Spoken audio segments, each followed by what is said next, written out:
I গুনগুন, হ্যাঁ বলো, কি হয়েছে? কেমন লাগছে আমাকে? সুন্দরই লাগতেছে। Thank you. কফি মগটা দাও। ও আসলে হয়েছে কি, সকাল থেকে উঠে তো অনেক কাজকর্ম করতেছি একা হাতে, কফিটা না হয়নি এখনো। কয়টা বাজে? বুঝতে পারছি তুমি প্রতিদিন অফিসে যাওয়ার আগে কফি খেয়ে যাও, বাট আমি কি করব বলো, কাজ শেষ করতে করতে আজকে লেট হয়ে গেছে।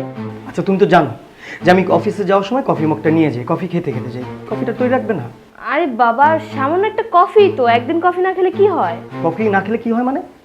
কি বলতেছো? একদিন অফিসে না গেলে কি হয়? তুমি একদিন কাজ না করলে কি হয়? আমি কফি খাবো না? এটা তো আমাকে এনার্জি দেয়, এটা সেটা তো তুমি জানো।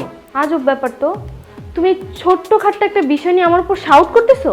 ছোট বিষয় তোমার কাছে মনে হয়? কোন একটা কাজ তুমি ঠিক মতো করো? কোনোদিন করেছো বলো তো? এই যে সংসারের সমস্ত কাজকর্ম কে করে? তোমার বাবা মা করে? আমি করি। আমি একা হাতে এই সমস্ত সংসারের কাজকর্ম করা শেষ করেও তোমাদের মন পাই না। শোনো, আমি আর তোমার এত কথাবার্তা শুনতে পারবো না। সারাটা দিন আমি ঘরের ভিতরে কাজ করবি, তো তোমার কাজকর্ম করতে হয়, তোমার বাবা মায়ের কাজকর্ম করতে হয়। আমি কি এবারে বউ নাকি কাজের লোক বলো তো তুমি? আরে কাজের লোক হলেও ভালো, সে কাজটা ঠিক মতো করে। তুমি তো সারাদিন হচ্ছে টেলিভিশন দেখো, কখন কোথায় পার্টি হবে, কোন বোনের কি কিনতে হবে, গহনা কোনটা লাগবে, বাবা মার এটা দরকার, অমুকের এটা দরকার, বান্ধবীদের সাথে পার্টি করতে হবে, এগুলো নিয়ে তো সারাদিন থাকো। আচ্ছা, আমার এত দরকার, তুমি কি দাও আমাকে? মাসে শেষে কত টাকা আমরা হাতে এনে দাও? এই যে তোমার বিয়ের 3 বছর হয়ে গেছে, কি দিতে পারছো আজ পর্যন্ত? কি দেই নেই তোমাকে? এগুলো কি দেই নেই? আমার যেটুকু সামর্থ্য সেইটুকু দেই। তুমি দেখো তো, তুমি যখন বাবার স্ট্যাটাস প্লে এখানে করলে তো হবে না।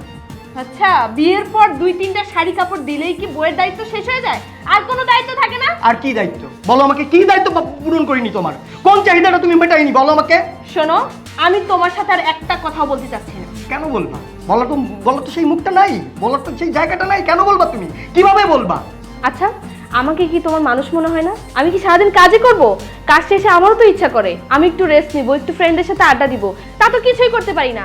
না করার পরও তুমি আমার উপরে এরকম মিথ্যা দোষারোপ করতেছো।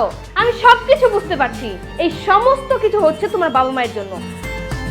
তোমার বাবা মায়ের সমস্ত কাজকর্ম শেষ করার পর আমি আমার নিজের জন্য একটু সময় বের করতে পারি না। আর তুমি আমার উপর এই ছোট্টখাটো বিষয় নিয়ে কেন শাউট করতেছো সেটাও কিন্তু আমি খুব ভালো মতো বুঝতেছি। তোমার মা আছে না, সারাটা দিন আমার নামে তোমার কাছে বদনাম করে, আর তুমি এসে আমার সাথে এরকম খারাপ ব্যবহার করো, তাই না? শোনো, এই তোমার বাবা মার জন্যই আমাদের সংসারে এত অশান্তি। এই বাবা মা নিয়ে কথা বলবি না, একদম বাবা মা নিয়ে কথা বলবি না। আমি বলবোই আজকে, তো বাবাকে এই বাড়ি থেকে বের করে দাও। কি? তোর বাবা মা থেকে বাড়ি থেকে বের করে দিব? আমার বাবা মার বাড়ি থেকে আমি বাবা মাকে বের করে দিব? তুমি আমাকে থাপ্পড় মারলে? আমি তোমার সংসার করব না, আমি আজকে বাপের বাড়িতে চলে যাব। আমি তোকে ডিভোর্স দিব, আজই ডিভোর্স দিব। ধ্যাৎ! আরে তুমি রিমোট নিয়ে চ্যানেল চেঞ্জ করলে কেন? আমি সিরিয়াল দেখছি না। তোমার সিরিয়াল দেখার কি হচ্ছে? আমি টম এন্ড জেরি দেখতেছি, আমার খুব প্রিয় এটা। বেশি কথা বলো না, চুপচাপ দেখো আর না লুটে যাও। যাও।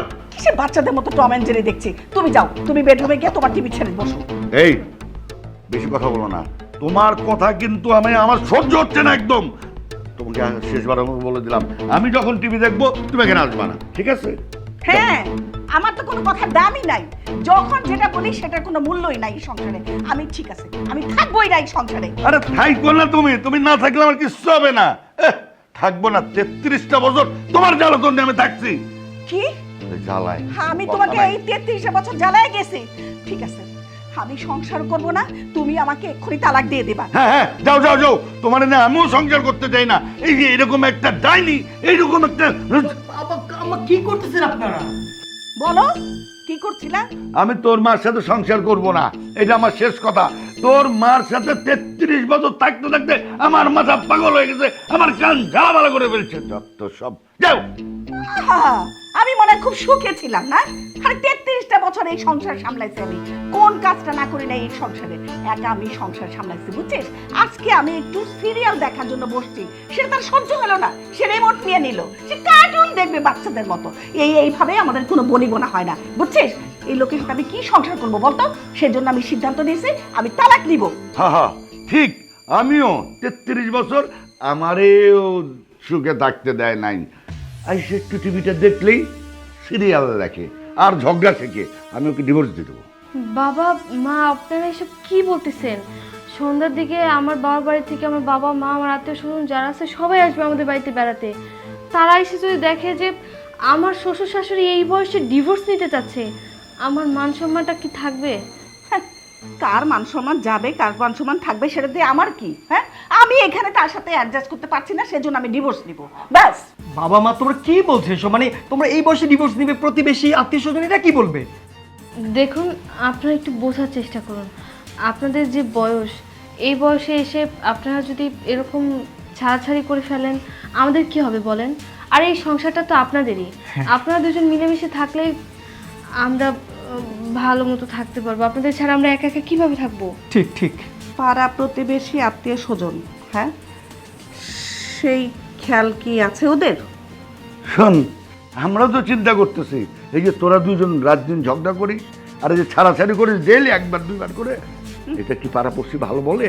হ্যাঁ, ধুমধাম করে তোদেরকে বিয়ে করে আনছি আর এখন তোরা ছাড়াছাড়ির কথা বলিস, ডিভোর্সের কথা বলিস, তাও আবার আমাদের সামনে। আমরা এই ঘর করব না, এটাই শেষ কথা। বাবা, আমি বলছিলাম কি, আমিও না আমার ভুলটা বুঝতে পেরেছি। আসলে দোষটা আমারই ছিল। আমি আসলে আপনাদেরকে বুঝতে ভুল করেছিলাম, আর তোমাকেও। না না না, ভুলটা আমারই, দোষটা আমারই ছিল। না না, দোষটা আমার আমি ছিল। বললাম তো আমার ছিল। তুমি ভুলটা একটু স্বীকার করতে দাও বাবা। আচ্ছা, ওরই আপনি ছিল। আমাদেরকে মাফ করে দেন। আমরা আর কখনো এরকম ঝগড়াঝাটি করব না, আপনাদেরকে কথা দিচ্ছি। কি গ্যারান্টি কিছুক্ষণ পরে যে আবার ঝগড়া লাগবে না? তোর কি নিশ্চয়তা আছে? Promise promise. এই যে হাত ধরেছি, এই হাত কখনো ছাড়বো না। ও আচ্ছা আচ্ছা, তাহলে আমিও তোর বাবাকে কখনোই ছেড়ে যাব না। Thanks god. যাক, ভালোই হলো। আর শোন, একটা ঘর ভাঙা মানে সংসার ভাঙা আর একটা মসজিদ ভাঙার সমান কথা। মিলেমিশে থাকাটাই হচ্ছে বড় ধর্ম। তাহলে মানে এত সময় যে তোমরা ঝগড়া করছিলে, এটা তাহলে মানে অভিনয় ছিল? হ্যাঁ, আমরা তো অভিনয় করেছিলাম, কারণ অভিনয়টা না করলে তোরা একজন আরেকজনকে কখনোই বুঝতি না। আচ্ছা, যাই হোক, আপনারা আমাদেরকে এই ব্যাপারটা সুন্দর করে বুঝিয়ে দিয়েছেন। এত সুন্দর করে বোঝানোর জন্যই তো আমাদের সম্পর্কটাও ঠিক হলো। হ্যাঁ, ঠিক, ওরা ঠিক। যেটাই করুক না কেন। আর শোনো, তুমি একদম আমার সাথে ঝগড়া করবে না। আমি কই ঝগড়া করি? ঝগড়া তো করো তুমি। কই বলো বলো না, আমি দেখো। কখন ঝগড়া করি? আরে তুমি ঝগড়া করো। আরে আমরা তো অভিনয় করছিলাম, তাই না?